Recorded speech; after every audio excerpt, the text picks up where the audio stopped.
યોહાનનો પહેલો પત્ર 5:2-5 જ્યારે આપણે દેવ પર પ્રેમ રાખીએ છીએ અને તેની આજ્ઞાઓ પાળીએ છીએ ત્યારે એ પરથી આપણે જાણીએ છીએ કે આપણે દેવના છોકરા ઉપર પણ પ્રેમ રાખીએ છીએ,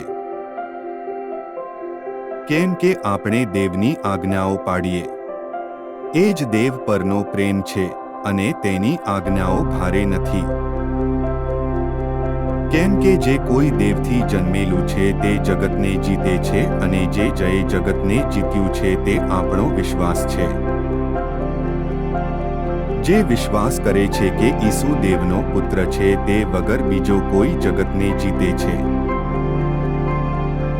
લુક 10:17-20 તે 70 હરખાતા પાછા આવ્યા. તેઓએ કહ્યું કે, પ્રભુ, તારા નામથી ભૂતો પણ અમારે તાબે થયા છે.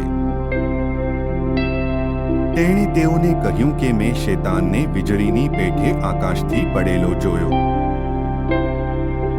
જો મેં તમને સપો તથા વ્યહુઓ પર પગ મૂકવાનો તથા શત્રુના બધા પરાક્રમ પર અધિકાર આપ્યો છે અને તમને કશાથી પણ ઈજા થશે નહીં.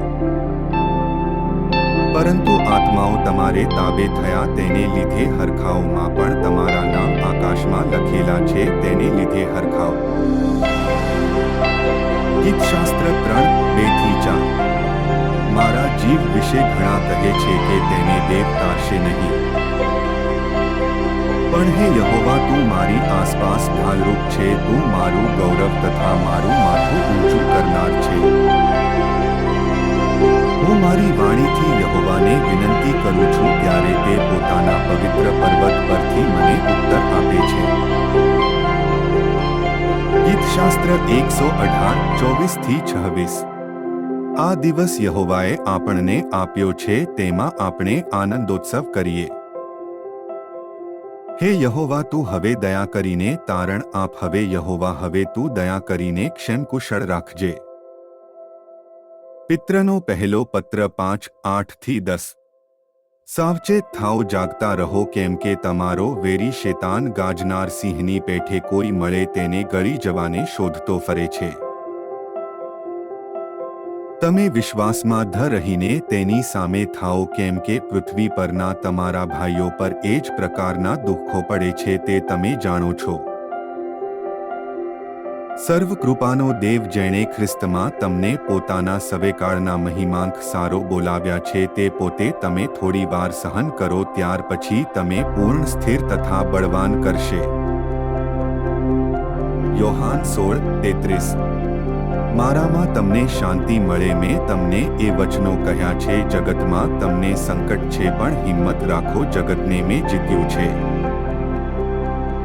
યોહાનનો પહેલો પત્ર 4:4 બાળકો, તમે દેવના છો ને તમે તેઓને જીત્યા છે, કેમ કે જગતમાં જે છે તેના કરતાં તમારામાં જે છે તે મોટો છે.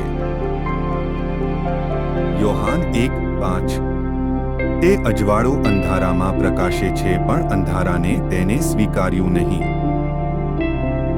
યશાયા 59:19 તેઓ પશ્ચિમથી યહોવાના નામનું ને સુયોધ્યના સ્થળથી તેના પ્રતાપનું ભય રાખશે, કેમ કે તે બાંધી દીધેલી નદી જેને યહોવાનો શ્વાસ હડસેલે છે તેની પેઠે ધસી આવશે. માથથી 16:23 પણ તેણે પાછા ફરીને પિત્રને કહ્યું કે, અરે શેતાન, મારી પછવાડે જા, તું મને ઠોકરરૂપ છે, કેમ કે દેવની વાતો પર નહીં પણ માણસની વાતો પર તું ચિત્ત લગાડે છે. રોમનનો પત્ર 8:37-39 તો પણ જેણે આપણા ઉપર પ્રેમ રાખે છે તેને આશરે આપણે એ બધી બાબતોમાં વિશેષ જય પામીએ છીએ. કેમ કે મારી ખાતરી છે કે મરણ કે જીવન, દૂતો કે અધિકારીઓ, વર્તમાનનું કે ભવિષ્યનું કે પરાક્રમીઓ, ઊંચાણ કે ઉડાણ કે કોઈ પણ બીજી સૃષ્ટિ વસ્તુ દેવની જે પ્રીતિ ખ્રિસ્ત ઈસુ આપણા પ્રભુમાં છે તેનાથી આપણે જુદા પાડી શકશે નહીં. પ્રકટીકરણ 3:21 જે જીતે છે તેને હું મારો રાજ્યાસન પર મારી સાથે બેસવા દઈશ, જેમ હું પણ જીતીને મારા બાપની સાથે તેના રાજ્યાસન પર બેઠેલો છું તેમ.